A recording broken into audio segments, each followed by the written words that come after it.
ఇంటిపైన గుడి కలశం నీడ పడకూడదా? ధ్వజస్తంభం కలశం నీడ కూడా పడకూడదా?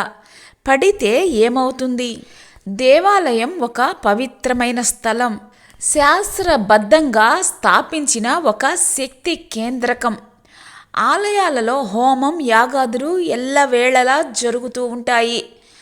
అందువల్ల ఆలయం ఉన్న చోట, అలాగే గుడి నీడ ఇంటిపై పడే చోట ఇల్లు కట్టుకోకూడదు.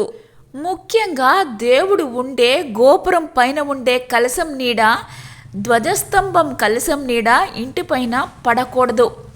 అలా పడితే ఆ ఇంటిలో నివసించేవారు అష్ట కష్టాలు పడతారు అని వాస్తు శాస్త్రం తెలియచేస్తుంది. మరి పూజారులు ఉంటారు కదా అంటే వారు పూజ చేయటానికి అర్హులు, అలాగే వారు చాలా పవిత్రంగా ఉంటారు. అయితే కొంతమంది దగ్గరలో ఉన్నవారు బాగానే ఉన్నారు కదా అనుకుంటే వారు చాలా భక్తి శ్రద్ధలతోటి ఇంటిని పవిత్రంగా ఉంచుతారు. వాస్తు శాస్త్ర ప్రకారం గుడికి కొన్ని వైపులు మాత్రం ఉండకూడదు. దేవాలయానికి ఇంటికి ఉండవలసిన దూరాన్ని గర్భగుడిలోని మూల విరాట్ విగ్రహం నుంచి కొలుస్తారు. వాస్తు శాస్త్రం ప్రకారం వైష్ణవ ఆలయాలకు ముందు ఉండవచ్చు, శివాలయాలకు వెనక వైపు ఇల్లు ఉండవచ్చు.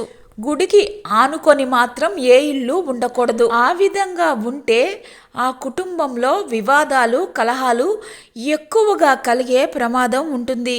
వైష్ణవ ఆలయాలకు, శివాలయాలకు, అలాగే శక్తి ఆలయాలకు 200 అడుగుల దూరం లోపున ఇళ్లను నిర్మించుకోకూడదు.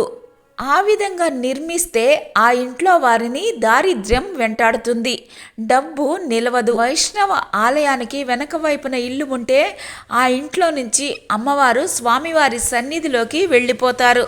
అందువల్ల ఆ ఇంట్లో లక్ష్మీదేవి నిలవదు, డబ్బు సమస్య ఎల్లవేళలా పీడిస్తుంది. శివాలయానికి ఎదురుగా ఇల్లు ఉంటే మాత్రం శత్రువుల భయం ఎక్కువగా ఉంటుంది. అంతేకాకుండా ఆ ఇంట్లో ఎక్కువగా అశుభాలు జరుగుతాయి. శక్తి ఆలయానికి దగ్గరలో కానీ, శక్తి ఆలయానికి పక్కన కానీ ఇల్లు ఉంటే ఆ ఇంట్లోని వారు ఎవరు వృద్ధి చెందరు. ఏ కార్యక్రమంలో కూడా పురోగతి ఉండదు. ఆ ఇంట్లో వారికి మనశ్శాంతి ఉండదు. ఏ కార్యక్రమాన్ని చేపట్టినా ఫలితం శూన్యం. హనుమంతుని, వినాయకుని ఆలయానికి 200 అడుగుల లోపు ఇళ్ళు ఉన్నవారికి ధన నష్టం, అవమానాలు జరుగుతాయి, వృధా ఖర్చులు పెరుగుతాయి.